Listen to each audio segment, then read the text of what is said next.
A tech billionaire sits in a sterile clinic. Blood flows into him, directly from his teenage son. This isn't science fiction. This is 2026. The elite are harvesting youth itself, taking blood from teenagers. $4.5 billion invested in extracting youth from the young. But when you trace this back through time, you find the same practice, just not with lab coats, with rituals. So, why are billionaires repeating this ancient ritual? And what happens if they manage to break the most fundamental cycle of life? To truly understand what's happening, you first need to follow the blood, because there's a strange connection between ancient civilizations and modern California that will change how you see everything. His name is Brian Johnson. At 45, he made headlines for what he called the world's first multi-generational plasma exchange. His 17-year-old son's blood plasma was extracted and infused into his veins. Brian's plasma went into his 70-year-old father. 3 generations, each trying to steal youth from the one below, at a hefty price of $2 million per year. But Brian isn't alone. Young blood therapy has exploded into a billion-dollar industry. Clinics across California, New York, all the way to Switzerland. The ultra-wealthy are paying teenagers for their blood in hopes of resetting their body's clock by infusing youth directly into their bloodstream. They're not synthesizing youth, they're extracting it, and it goes beyond just blood. Between 2022 and 2025, $4.5 billion poured into cellular reprogramming research.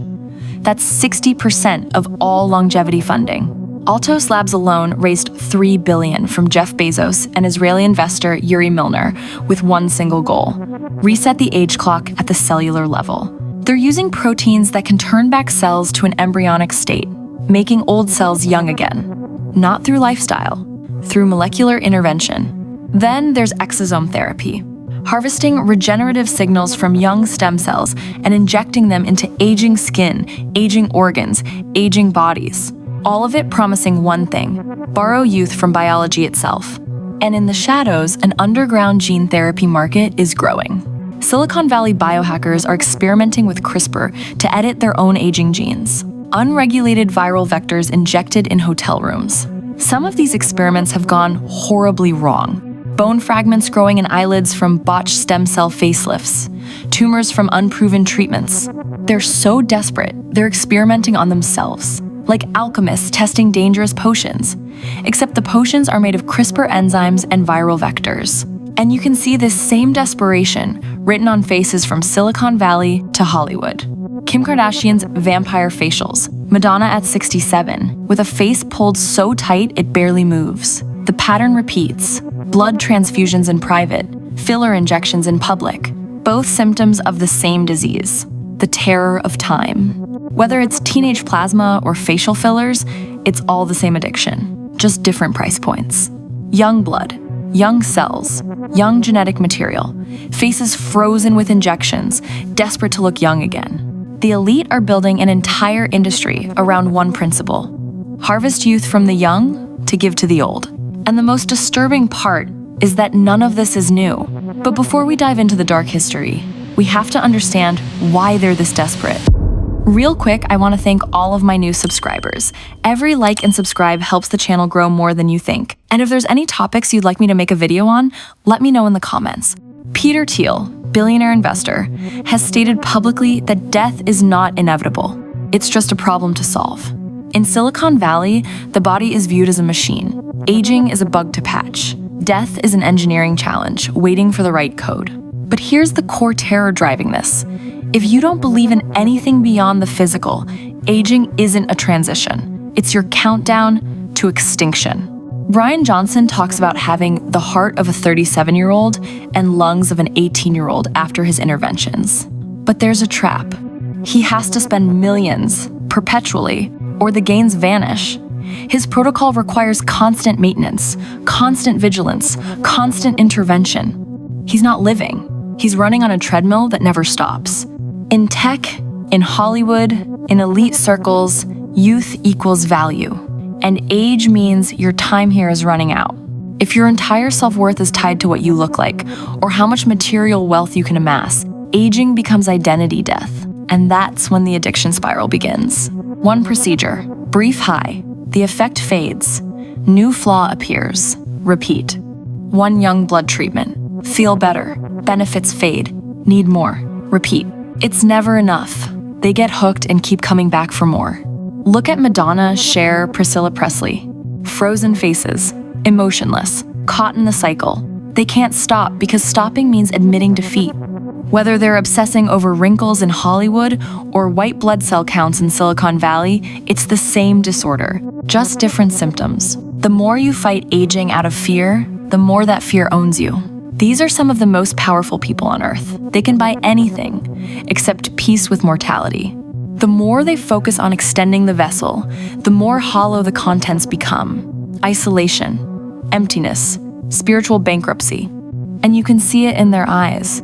Even when the face has had every artificial procedure meant to restore youth, the eyes are empty, the lights are on, but nobody's home. And here's where things take an even darker turn. Because these modern procedures are disturbingly similar to blood rituals that date back thousands of years. Ancient Rome, the floor of the Colosseum. After the gladiators fell, after the sand turned crimson, the crowds didn't just leave, they rushed in. Epileptics, the elderly, and the sick. They dropped to their knees beside the dying warriors.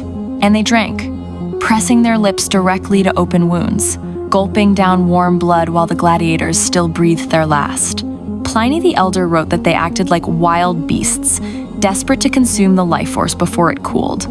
Because they believed something specific, that the strength, the vitality, the youth of the dying could be transferred through blood. Not symbolically, literally. And this superstition wasn't isolated to Rome. It was a belief that echoed across centuries. In 1492, Pope Innocent VIII lay dying in the Vatican. His doctors, desperate to save him, brought in 3 young boys, 10 years old, sacrificed for their blood. The Pope received transfusions of their young blood directly, hoping to absorb their youth. He died anyway. Countess Elizabeth Bathory, 16th century Hungary. Historical accounts claim she bathed in the blood of young women. Over 600 girls sacrificed in her pursuit of eternal youth. During the same era, on the other side of the world, Chinese emperors consumed elixirs made with the blood of young men and women as part of their quest for immortality. The pattern is undeniable. For thousands of years, across empires and continents, the powerful have believed the same thing. Youth can be stolen from the young through their blood. And here's what makes this so disturbing. The gladiator blood made no difference. The Pope's transfusion failed. Every emperor, every ruler, every desperate aristocrat, they all failed. The ritual never worked. Until now. In 2026, for the first time in human history, this belief is becoming a reality. Young blood does contain factors that can rejuvenate old tissue. The ancient belief wasn't entirely wrong. It was just waiting for the technology to catch up. Same belief, just a sterile clinic instead of an arena. Same desperation, just an IV drip instead of a chalice. Same exploitation. Biology commodified, extracted, and sold to the highest bidder. Organs, plasma, stem cells, youth as a resource to mine. People sense something ritualistic about this, something ancient and wrong dressed up in lab coats. They may not call it a blood ritual, but what else would you call harvesting blood from teenagers to inject into billionaires? But it's not just about the blood. It's the ideology behind it. Enter the prophets of transhumanism. Ray Kurzweil preaching the coming technological singularity. Peter Thiel and others who frame death as the enemy and technology as salvation. They bring the promise of uploading your consciousness, to live forever digitally, transcending the flesh entirely. They've replaced spirituality with algorithms, heaven with the cloud, the soul with data patterns. And whether you're religious or not, it all bears an eerie similarity to ancient warnings from religious texts. It's the serpent's oldest temptation from Genesis. You will be like God. They're trying to achieve godhood through technology, immortality without divinity, eternal life without meaning. But here's what they refuse to see: birth, experience, death. This is the sacred cycle. Every culture, every religion, every wisdom tradition teaches the same thing. You don't break this without consequence. When you deny death, you deny life's meaning. When the natural order becomes so grossly distorted, society stagnates. Wisdom never passes.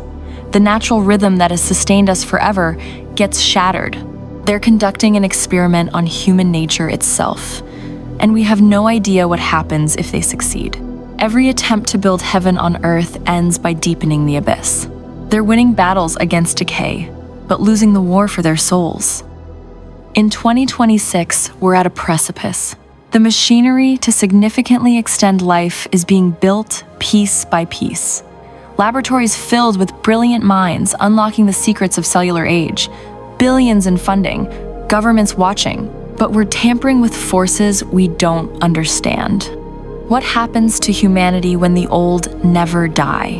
When the billionaire class can hoard not just wealth, but time itself?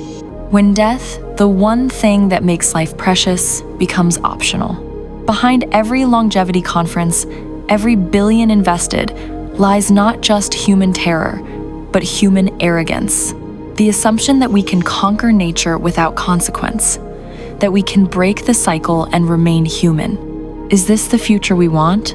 Where the natural order itself becomes a commodity, where youth is harvested like a crop, where faces freeze into masks and eyes go hollow in the pursuit of forever. If this disturbs you the way it disturbs me, let me know in the comments. Because there's a war being waged against the very cycle of life itself.